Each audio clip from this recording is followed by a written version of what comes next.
chicos, vamos a comenzar con la segunda parte del libro que lleva como nombre La disciplina de la acción o cómo comportarnos en el mundo.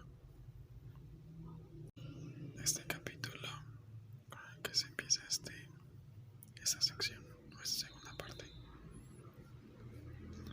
se llama Solo se trata del carácter y la virtud.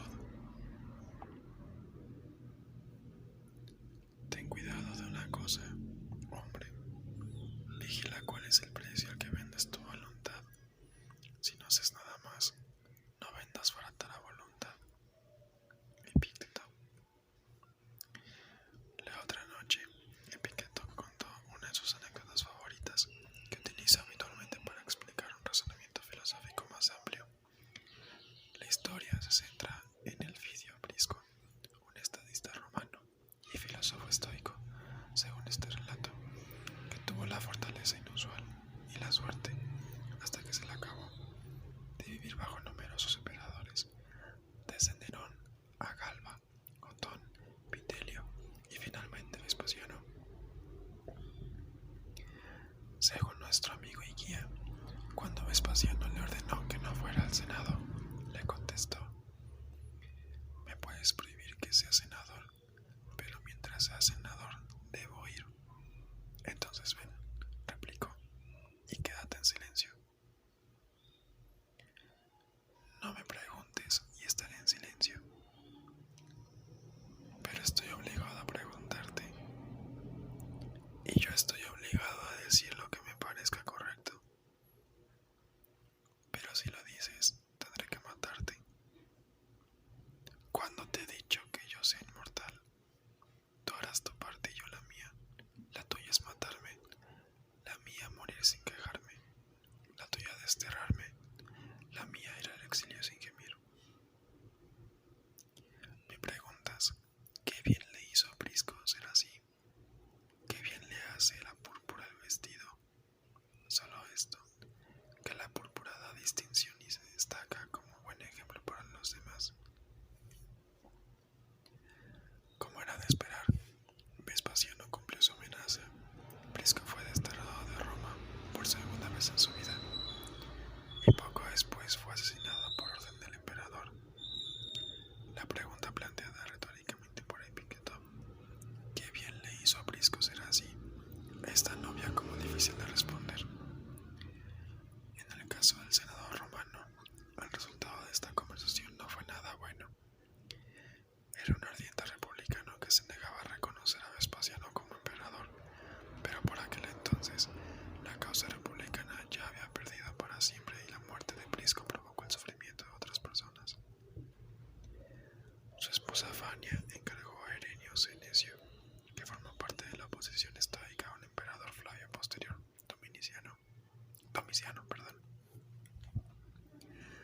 que escribiese un panegírico en honor de su esposo asesinado, a consecuencia del cual Senecio también fue asesinado.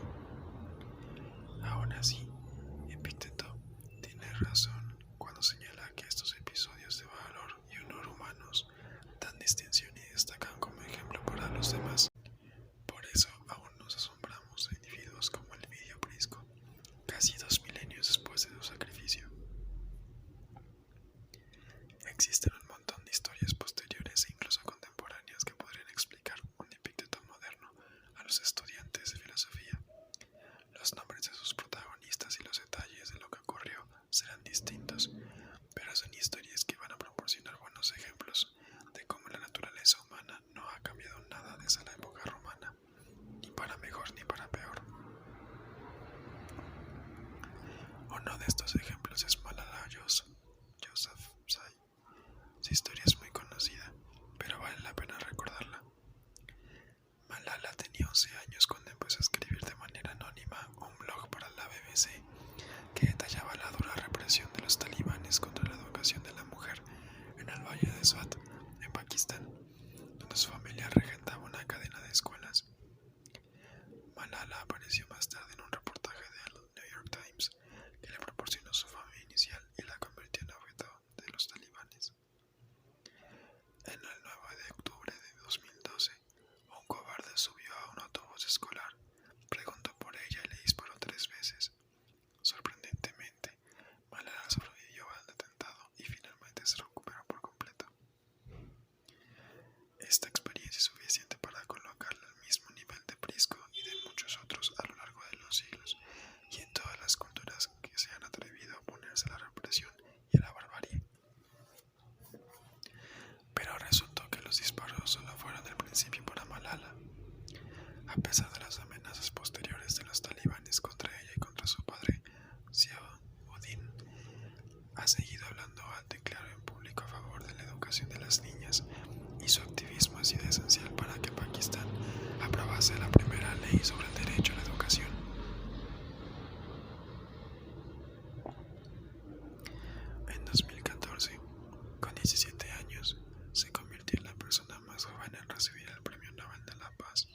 e inspiró.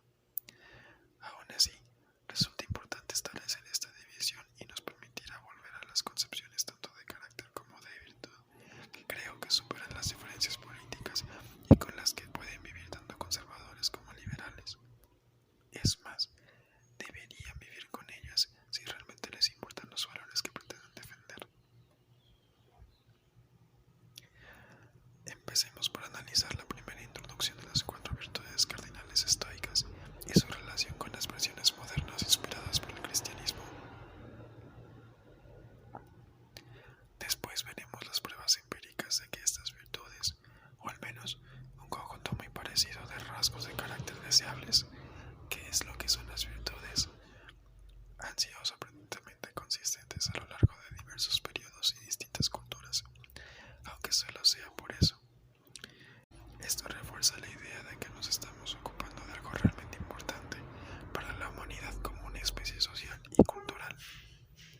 Los estoicos derivan su interpretación de la virtud de Sócrates, que creía que todas las virtudes son en realidad aspectos diferentes del mismo rasgo subyacente, la sabiduría.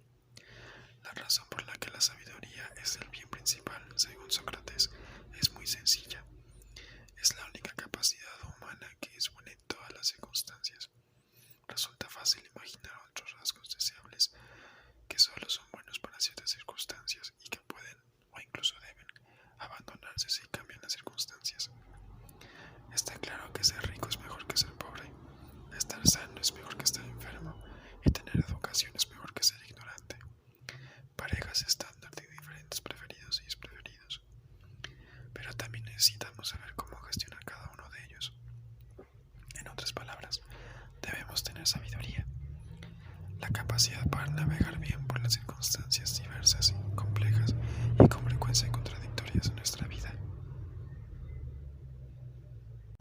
Los estoicos adoptaron la clasificación de Sócrates de los 4 aspectos de la virtud, que consideraban que eran 4 rasgos de carácter estrechamente relacionados: sabiduría práctica, valor, templanza y justicia. La sabiduría práctica nos permite tomar decisiones que mejoran nuestra eudaimonía, la buena vida, desde el punto de vista ético. El valor puede ser físico, pero en un sentido más amplio se refiere al aspecto moral. Por ejemplo, la capacidad para actuar bien bajo circunstancias adversas, como hicieron Prisco y Malala. La templanza nos permite controlar nuestros deseos y nuestras acciones para que no nos dejemos llevar por los excesos. La justicia, para Sócrates y los estoicos, no se refiere a una teoría abstracta de cómo se tiene que gobernar la sociedad, sino más bien a la práctica de tratar a los otros seres humanos con dignidad y ecuanimidad.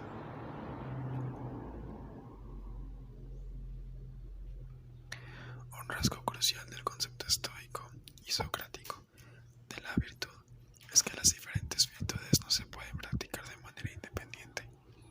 No se puede ser desmedido y valiente, según el significado estoico y socrático de los términos.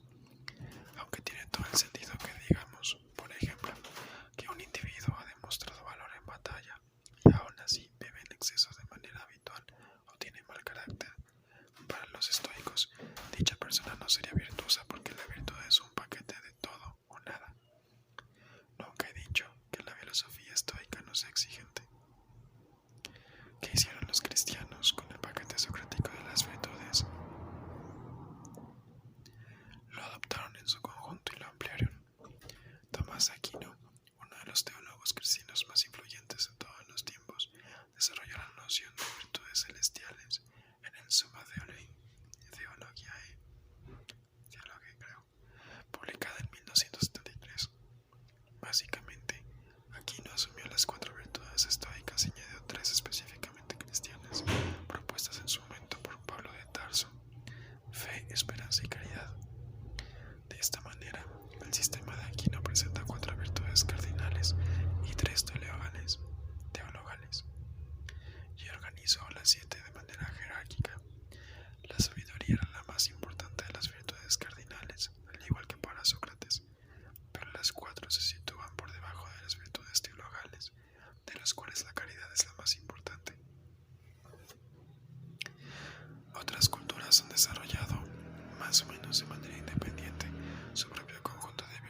Los ejemplos incluyen valentía, perseverancia y autenticidad u honestidad.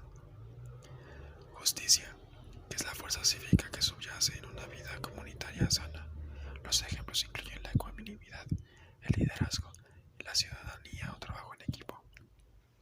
Humanidad, fuerza interpersonal que implica atender y cuidar a los demás. Los ejemplos incluyen el amor y la ternura.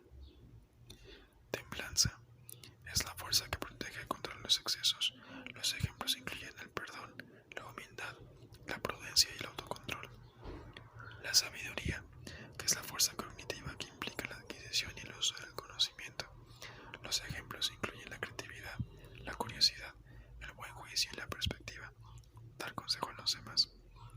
Trascendencia, fuerza que forja conexiones con el universo más amplio y que de esta manera proporciona significado.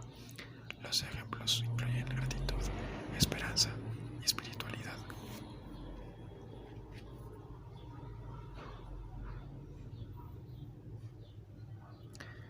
4 de las 6 son indistinguibles de las virtudes estoicas. Los estoicos también aceptan la importancia de la humanidad y la trascendencia, aunque no las consideran virtudes. Más bien, es una actitud hacia los demás y hacia el universo en su sentido más amplio. La versión estoica de la humanidad está integrada en su concepto de oikeiosis y de los círculos concéntricos de preocupación planteados por Hierocles, que se encuentran en el centro del concepto cínico estoico del cosmopolitismo. La idea de que debemos extender la simpatía que sentimos por nuestros parientes, a nuestros amigos, conocidos, paisanos y más allá a la humanidad en general. Y, según indican algunos estoicos, incluso el sufrimiento de los animales sintientes. En cuanto a la trascendencia, el logos estoico implica un sentido de la perspectiva sobre nuestras relaciones con el cosmos y nuestro lugar en él. Este es uno de los ejemplos preferidos. Una meditación de Marco Aurelio se recordaba a sí mismo que debía emprender con regularidad. Los pitagóricos nos piden en la mirada matinal a los cielos que debemos recordar esos cuerpos que continuamente hacen lo mismo y que realizan de la misma manera su labor, y también que recordemos su pureza y desnudez, porque no hay ningún velo por encima de una estrella.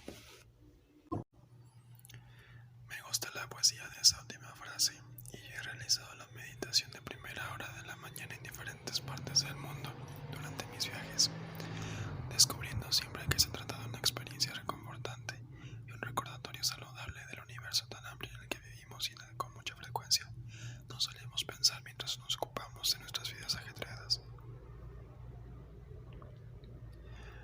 Volviendo a las virtudes, la gran cuestión en este mundo no es que el estoicismo tenga razón mientras que otras tradiciones no la tienen, sino que las sociedades humanas que han desarrollado filosofías de vida han llegado repetidamente a una lista sorprendentemente similar de lo que llamamos virtudes. No quiero especular sobre si dicha convergencia tiene sus raíces en la evolución biológica inicial de la humanidad, aunque queda claro en los estudios de primatología comparativa que compartimos con otras especies de primates una serie de comportamientos prosociales que solemos llamar moral. Dalsgaard y sus colegas también señalan que que resultados similares a los suyos han aparecido en los pocos estudios existentes sobre las virtudes en las sociedades no literarias. Por ejemplo, los inuits del norte de Groenlandia y los masái del oeste de Kenia. Ya sea la biología, la cultura o, con mayor probabilidad, una combinación de ambas, el hecho de que sociedades humanas muy dispares, enraizadas en tradiciones religioso-filosóficas muy diferentes, todas parecen valorar que en sus miembros el mismo grupo central de rasgos a carácter, y se trata de los mismos rasgos y actitudes que han estado enseñando los estoicos durante algo más de 2 milenios. Antes he mencionado que según cómo se reacciona ante la palabra carácter en la actualidad, se ha convertido en un test rápido sobre si la posición política de cualquier persona es conservadora o liberal, con los conservadores insistiendo en que debemos volver a destacar el carácter de las escuelas, las familias y el país en general, y los liberales rechazando semejante propuesta porque se trata de un intento no demasiado sutil de mantener los privilegios del hombre blanco, el patriarcado y otras cosas por el estilo.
eso resulta crucial para la vida social, no solo trabajar para mejorar nuestro carácter, sino ser capaz de evaluar el carácter de las otras personas. En este sentido, hay una buena historia sobre Diógenes el Cínico. Un día, presumiblemente antes de convertirse en filósofo a jornada completa, cuando seguía siendo un banquero, nada menos, le pidieron una carta de presentación. Le dijo a su interlocutor: eres un hombre, y eso se lo dirán sus ojos, pero si eres bueno o malo lo acabará descubriendo si tienes la capacidad de diferenciar el bueno del malo, y si no la tienes, nunca descubrirás aunque le escribas 10.000 cartas. Epicteto me aclara este punto para mi beneficio. De la misma manera, un dracma podría pedir que lo presentasen para ser comprobado. Si el hombre es un juez de la plata, te puedes presentar tú mismo. Por eso deberíamos tener algunas facultades que nos guíen por la vida, como el cambista lo tiene para manejar la plata, que yo sea capaz de decir, como dice él: dame un dracma, por favor, y sabré distinguirlo. En otras palabras, nuestro carácter es nuestra mejor carta de presentación, y si se interactúa como buenos jueces de carácter, es lo único que se necesita. Pensaba en esto mientras presenciaba el desarrollo de las primarias presidenciales de 2016 en Estados Unidos, que por casualidad tuvieron lugar casi al mismo tiempo de las elecciones locales en Italia, incluyendo la elección del alcalde de Roma. Las similitudes entre las elecciones en los dos países eran a la vez sorprendentes y descorazonadoras. Lo que me parecía bastante obvio era que Diógenes habría considerado que la mayoría, no necesariamente todos, de los candidatos importantes que a lo largo del espectro político en los dos países presentaban deficiencias obvias en el carácter. Bien, es posible que el listón de los cínicos sea imposiblemente alto para la mayoría de los seres humanos, pero aún así, el hueco entre el ideal elevado y la dura realidad me parece un abismo muy ancho y demasiado profundo para resultar cómodo, considerando que algunas de estas personas iban a ganar realmente las elecciones y uno de ellos se iba a convertir en el presidente de la nación más poderosa del mundo. Para ser justo, no es fácil juzgar el carácter de alguien si no lo conocemos personalmente y no tenemos un historial de interacciones repetidas. Pero cuando se trata de figuras públicas muy visibles, los medios de comunicación modernos nos permiten vislumbrar detalles importantes a partir de lo que dicen, cómo lo dicen y en especial de cómo actúan. A partir de estos elementos, detecta poco valor o templanza en la mayoría de los casos, gestos vagos hacia la justicia. A partir de estos elementos, detecté poco valor o templanza, en la mayoría de los casos gestos vagos hacia la justicia y muy poca sabiduría práctica, posiblemente la más importante de las virtudes, entre los candidatos. El carácter tiene un papel predecible en la política, con los conservadores destacando el carácter de sus candidatos a expensas de una plataforma programática, específica, mientras que los liberales hacen exactamente lo contrario. Pero en la política, como en la vida cotidiana, no existe una clara división entre los dos. Desde luego, quiero conocer las ideas generales de un candidato presidencial o de un alcalde sobre los temas cruciales a los que seguramente se tendrá que enfrentar si gana las elecciones. ¿Qué opinas sobre el cambio climático, las relaciones internacionales, la desigualdad política y económica, los derechos individuales y otros muchos temas? Pero también resulta obvio que una vez en el cargo tendrá que gestionar un paisaje político, económico y social complejo. El destino ha caído sobre él, y para navegar con éxito por ese paisaje se requerirá algo más que algunas ideas generales sobre a dónde queremos llegar, por muy teóricas que puedan sonar. De hecho, se necesitarán exactamente las virtudes fundamentales: el valor de hacer lo correcto en circunstancias difíciles, la templanza para controlar los excesos, un sentido de la justicia al considerar cómo las decisiones van a afectar a las personas y, por supuesto, la sabiduría práctica que ha de permitir atravesar aguas traicioneras y siempre cambiantes.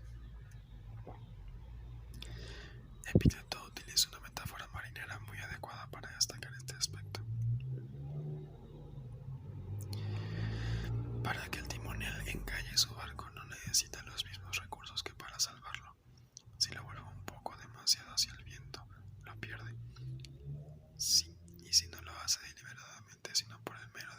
llamar la atención, igualmente estará perdido. En la vida pasa lo mismo. Si te quedas un poco dormido, todo lo que hayas amasado hasta entonces te abandona. Por eso mantente despierto y cuida la impresión que ofreces. No es una nimiedad lo que tienes que guardar, porque se trata del autorrespeto, el honor, la constancia, a una mente tranquila, no tocada por la angustia, el miedo o la inquietud. En una palabra, tu libertad. ¿A cambio de qué vas a vender todo esto? Mira que lo que vayas a comprar valga la pena. Tanto las figuras públicas como cada uno de nosotros tiene que cultivar la virtud y el carácter, pero también necesita seguir vigilante para que no naufrague el barco que dirigimos, ya sea todo un país o una vida privada, porque incluso una distracción momentánea y aparentemente inocua puede ser desastrosa. Y sobre todo, tenemos que saber lo que vale nuestra integridad. Si decidimos